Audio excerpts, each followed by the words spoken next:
got the pellet burner in all the way to the bottom of the burn chamber. Got the front open. Got a little brick there to stop any embers from going too far. Can't see it, but there's some pellets in there and a little bit of a secondary gap. I got the thinner lid on there. This little thin lid heats up fast. I got the stainless steel riser liner in there, and I'm gonna take some measurements here. 270, 280 Celsius. I'll switch to Fahrenheit mode here a second. Give me a minute. I'm a Canadian, so I was reading Celsius on the gun. It takes a minute to switch it back. Alright, we're on Fahrenheit here. 520.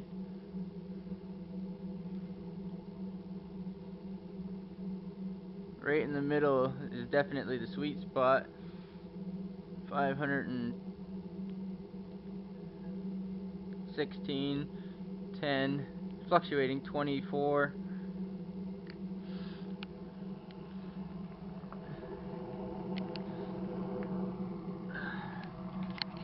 You can hear it going good.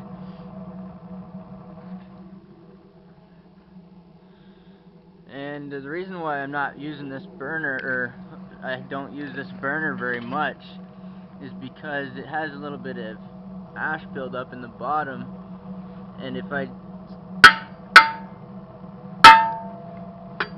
give it a tap, usually the pellets drop, it burns a little bit faster and hotter again. So I haven't really done any tests with the temperature gun since I got the battery in, any accurate tests. It's only been running for maybe 15 minutes out here in this real cold, it's like minus 10 Celsius here today in Ontario.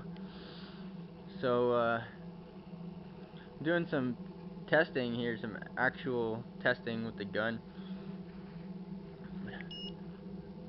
Read that once more. 515, same as it was before, fluctuating. Depends on where you aim it at. 50, 507, 512. Yeah, so it fluctuates. We got 500 degrees. That's broiling, cooking temperatures, which is exactly what I wanted. So we got this old puppy.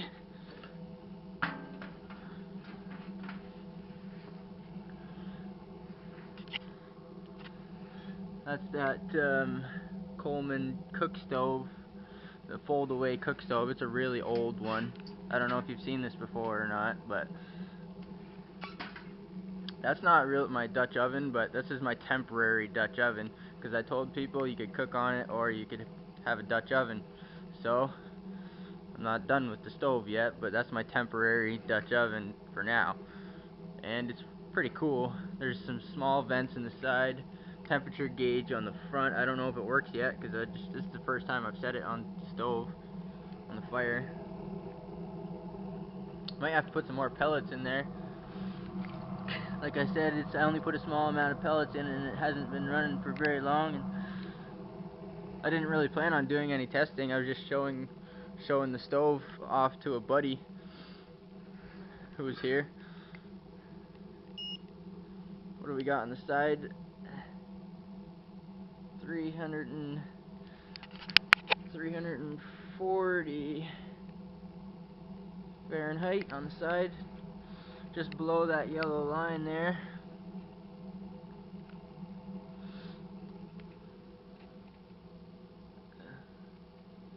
There's nothing, it was steaming a little bit when I started it, but right now there's just nothing, no exhaust.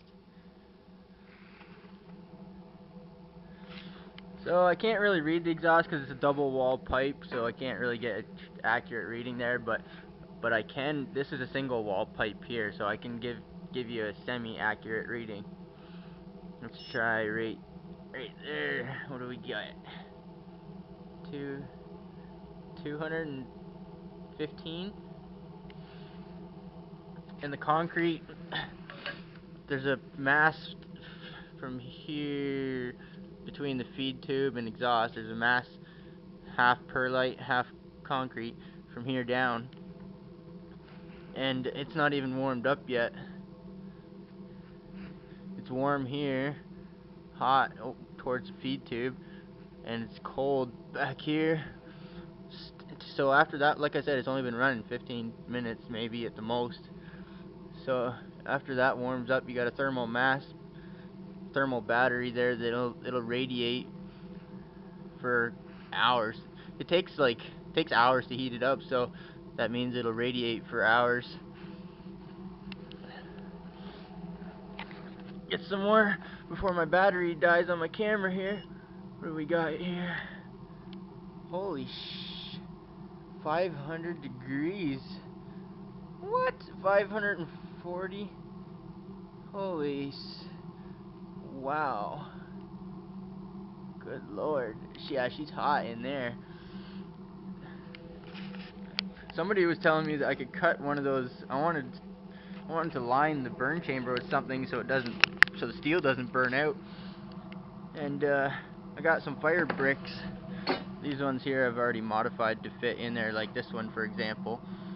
But I was cutting a fire brick down the middle to make a thin one. And it's in the vise right now, and it's actually working. I got one of those lightweight fire bricks, perlite, a lot of fluffiness to it. It's dark over here, but you can see I'm cutting this brick in half.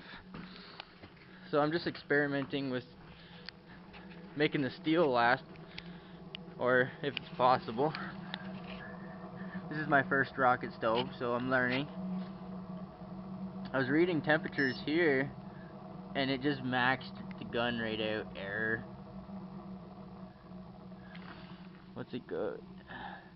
608 was the max, but I'm just moving the gun around. 393. It slows down for a second, then they drop, then it speeds up. So temperatures fluctuate.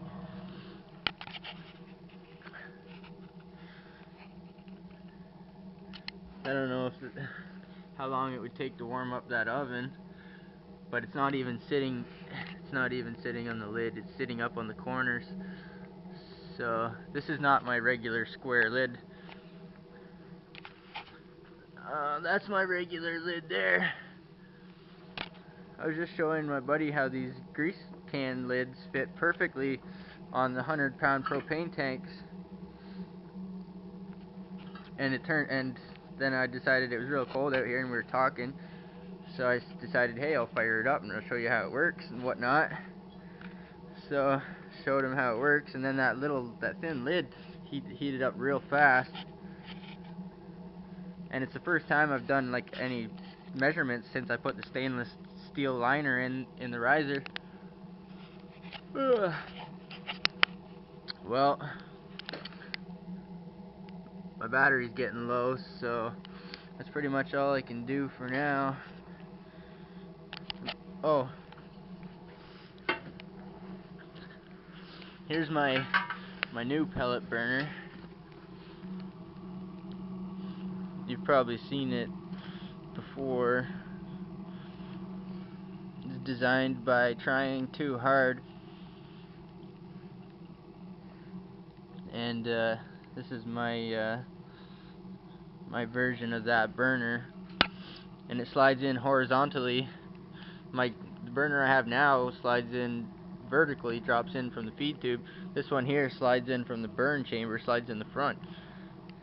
And I just had to fill in the secondary gap all the way around the burn chamber, all the way around the feed tube, because I didn't want pellets dropping down into the secondaries there. So I filled that in all around here with some long bolts and whatnot, welded them in there,